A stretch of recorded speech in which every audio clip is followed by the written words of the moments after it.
Welcome to my YouTube channel AN Fun Factory Moral Stories for Kids.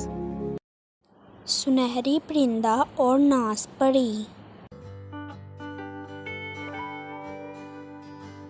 एक दफ़ा का जिक्र है कि बहुत दूर परिस्तान में एक बहुत ही खूबसूरत परी थी, जिस जैसी और कोई भी परी खूबसूरत नहीं थी, जिसका नाम नास परी था। नास परी परिस्तान के बादशाह की बेटी थी।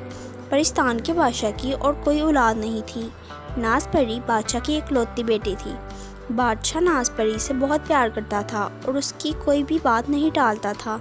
एक दिन नास परी अपनी सहेलियों के साथ खेल रही थी और परियां खेलते खेलते ज़मीन पर आ गई और एक बाग में खूब खेल रही थी।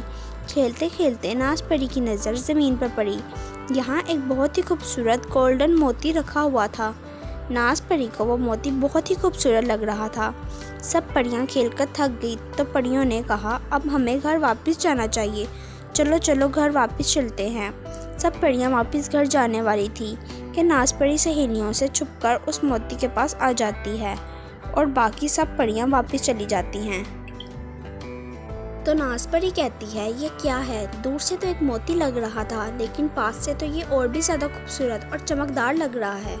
तो नास परी वो मोती पकड़कर देखने लगती है, लेकिन नास परी जैसे ही उस मोती को देखने के लिए पकड़ती है तो थोड़ी ही देर में एक गोल्डन परिंदा बन जाती है। जैसे कि सोने का बना हुआ परिंदा सब परिंदों से अलग नजर आता है।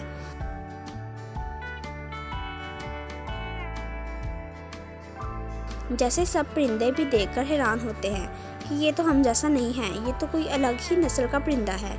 इतने में वहाँ एक बूढ़ी चुड़ैल आ जाती है, जो बहुत ही खुश होती है उस परिंदे को देखकर, और चुड़ैल कहती है, आज मैं कामयाब हो गई हूँ। मेरी बरसों की मेहनत पूरी हुई। मैंने कई बरस मेहनत की है ये मोती बनाने में। अब मैं जिसको भी चाहूँ उसे सोने का परिंदा बना सकती हूँ। और चुड़ैल ने नास परी यानी सोने का परिंदा पकड़कर पिंजरे में बंद कर दिया और उस पिंजरे को दरख्त पर ऊपर की तरफ बांध दिया और चली गई। नास परी बहुत ही हैरान और परेशान थी परिंदा बनकर कि ये मेरे साथ क्या हो रहा है। नास परी पिंजरे में बहुत ही उदास बैठी होती है और सोचती है, मुझे अपनी सहेलियों के साथ ही घर चले जाना चाहिए था। अब पता नहीं मुझे कोई ढूंढने भी आएगा कि नहीं। बाबा जान, अब आपकी मुझे बहुत याद आ रही है, प्लीज़ मुझे जल्दी से ढूंढ लो। और बहुत रोती है। पिंजरे में बंद होकर उदास नास परी की सहेलियाँ जब परिस्तान पहुँचती हैं और अपने साथ नास परी को नहीं देखती तो बहुत परेशान होती हैं और कहती हैं, नास परी तो हमारे साथ ही थी, तो कहाँ रह गई? रास्ते में अब हम क्या करेंगे? बादशाह सलामत तो बहुत गुस्सा करेंगे। तो वो बहुत सोचने के बाद सब परियां कहती हैं, अब कुछ भी हो हमें बादशाह सलामत को बताना ही पड़ेगा, तो ही वो जल्दी से जल्दी नास परी को ढूंढ लेंगे। पता नहीं नास परी कहाँ और कैसे होगी। तो सब परियां बादशाह सलामत के पास जाती हैं और सारी बात बादशाह सलामत को बता देती हैं। बादशाह सलामत पहले तो परियों को बहुत डांटता है और फिर बहुत ही परेशान हो जाता है और रियासत में ऐलान करवाता है, कोई बहादुर नौजवान है परिस्तान में जो मेरी बेटी को ढूंढ कर लेकर आए। अगर कोई बहादुर नौजवान मेरी बेटी यानी नास परी को ढूंढ कर लाएगा तो मैं अपनी बेटी नास परी की शादी उस बहादुर नौजवान से कर दूंगा। तो अगले ही दिन एक बहुत ही खूबसूरत नौजवान परिजात आता है और बादशाह सलामत से कहता है, बादशाह सलामत, मैं ज़मीन पर जाता हूँ और आपकी बेटी को ढूंढ कर लाता हूँ। तो बादशाह सलामत कहते हैं, तुमने अच्छी तरह से सोच लिया है ना, इसमें तुम्हारी जान भी जा सकती है।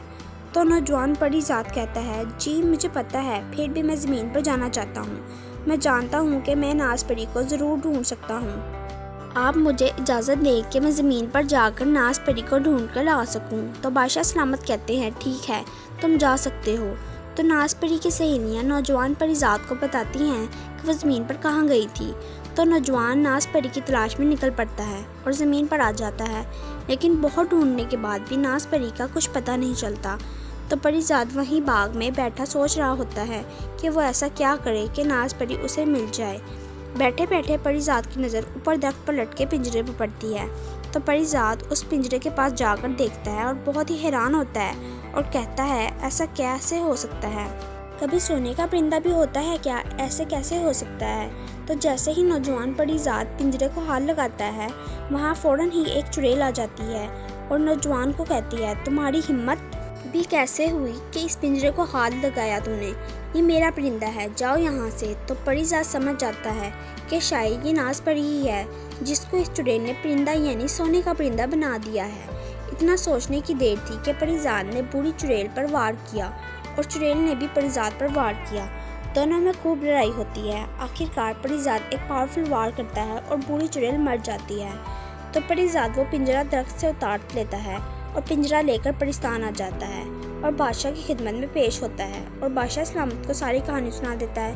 تو بادشاہ سلامت اس پنجرے پر پاورفل جادو کرتے ہیں تو تھوڑی ہی دیر میں ناز پری ٹھیک ہو جاتی ہے۔